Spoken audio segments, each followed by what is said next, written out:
Hello hi welcome back to my channel సిసిరా official. So today video వచ్చేసి catering స్టైల్లో same అదే taste వచ్చే విధంగా ములక్కాడ మసాలా కర్రీ ఎలా ప్రిపేర్ చేయాలో చూద్దాం. సో ఇది వచ్చేసి రైస్లోకే కాదండి, సో పుల్కా అయినా చపాతీ, రోటీ అండ్ బిర్యానీ వీటిలో అన్నిటిలోకి సూపర్ టేస్టీగా ఉండే కర్రీ ఏంటంటే ములక్కాడ మసాలా కర్రీ అండి. సో ఇది ఎలా ప్రిపేర్ చేయాలో లేట్ చేయకుండా చూద్దాం.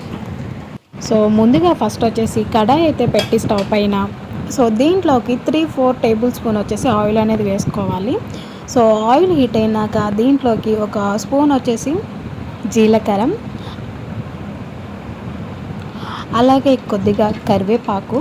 సో ఇవన్నీ ఆయిల్లో కొద్దిసేపు ఫ్రై అయినాక మనం ఒక పెద్ద సైజు అంత ఆనియన్ అని కట్ చేసి అండ్ పచ్చిమిర్చి అయితే వేసుకోవాలి దీంట్లోకి. సో ఈ ఆనియన్ పచ్చిమిర్చి ఆయిల్లో ఫ్రై అయ్యాక బాగా గోల్డెన్ కలర్ వచ్చిన వరకు అయితే ఫ్రై చేసుకోవాలి. నెక్స్ట్ వచ్చేసి దీంట్లోకి మసాలా అనేది ప్రిపేర్ చేసుకుందాం. మసాలాలోకి మనం మసాలా దినుసులను అయితే ఫ్రై చేసుకుందామండి. సో దీంట్లోకి వచ్చేసి ఒక టేబుల్ స్పూన్ వేరుశనగ గుళ్ళు, అలాగే కొద్దిగా ఎండు కొబ్బరి, ఇది లో ఫ్లేమ్లో పెట్టి అయితే ఫ్రై చేసుకోవాలండి.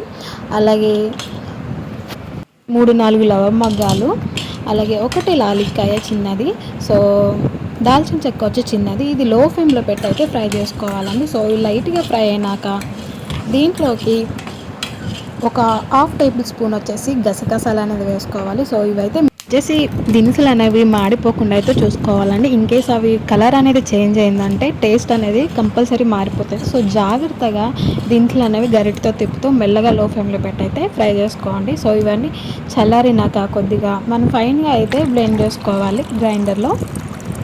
ఆ తర్వాత దీంట్లోకి కొద్దిగా వాటర్ అనేది వేసుకొని ఫైన్ పేస్ట్గా అయితే ఫ్రై చేసుకోవాలి.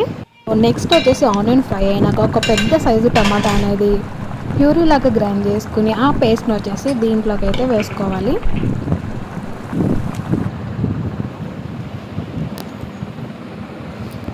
టమాటా ప్యూరీ మొత్తం ఆయిల్లో ఫ్రై అయ్యే విధంగా లో ఫ్లేమ్లో పెట్టి మాత్రమే ఫ్రై చేసుకోవాలి.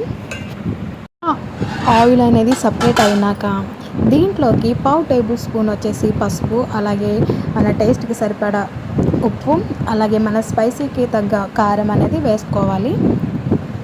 సో ఈ విధంగా వేసుకుని ఇదంతా బాగా మిక్స్ చేసి అయితే కలుపుకోవాలి. కారం, పసుపు, ఉప్పు అనేది మనకి ఆయిల్ పట్టే విధంగా అయితే మెల్లగా అయితే లో ఫ్లేమ్లో పెట్టి 1 నిమిషం పాటు అయితే కలుపుకోవాలండి.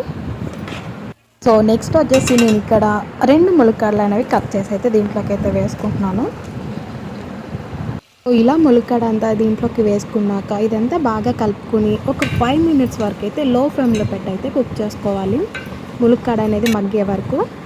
సో ఇలా లైట్గా మగ్గినాక ములక్కాడ అంతా మనం ముందుగా ప్రిపేర్ చేసి పెట్టుకున్న మసాలా అనేది దీంట్లోకి అయితే వేసుకోవాలి. ఇలా మసాలా అంతా ఆయిల్కి పట్టే వరకు మనం మీడియం ఫ్లేమ్లో పెట్టయితే ఒక 5 మినిట్స్ వరకు అయితే మనం కుక్ చేసుకోవాలి. మధ్య మధ్యలో కలుపుకుంటూ మసాలా పేస్ట్ అనేది ఫ్రై చేసుకోవాలి ఆయిల్లో. ఇలా మసాలా నుంచి ఆయిల్ అనేది సపరేట్ అయినప్పుడు మనకి గ్రేవీ కోసం అయితే వాటర్ అనేది యాడ్ చేసుకోవాలి. దీంట్లోకి వాటర్ వేసినాక ఇంకొకసారి అయితే దీన్ని బాగా మిక్స్ చేసి కలుపుకోవాలి.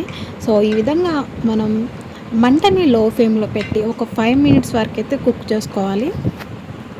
ఇలా 5 మినిట్స్ తర్వాత ములక్కాడ ముక్క అనేది ఉడికిందా లేదా అని ఒకసారి టెస్ట్ చేసి ఉడికినట్లయితే మన స్టవ్ అనేది ఆఫ్ చేసుకోవచ్చు. సో ఇలా యమ్మీగా మసాలా ములక్కాడ కర్రీ అనేది రెడీ అయిపోతుంది. చాలా సూపర్ టేస్టీగా ఉంటుందండి chapati and phulka and veg biryani. So ఇలా వీటిలోకి అయితే చాలా సూపర్ టేస్టీగా అయితే మనం తినవచ్చు. సో చాలా సూపర్ సేమ్ క్యాటరింగ్ టేస్ట్ విధంగానే ములక్కాడ మసాలా కర్రీ అనేది రెడీ అయిపోయింది. ఈ వీడియో మీకు నచ్చినట్లయితే ప్లీజ్ లైక్ చేయండి, షేర్ చేయండి. అలాగే మన ఛానల్ ఎవరైనా కొత్తగా చూస్తున్నట్లయితే ప్లీజ్ సబ్స్క్రైబ్ చేయడం మర్చిపోవద్దు. Thank you.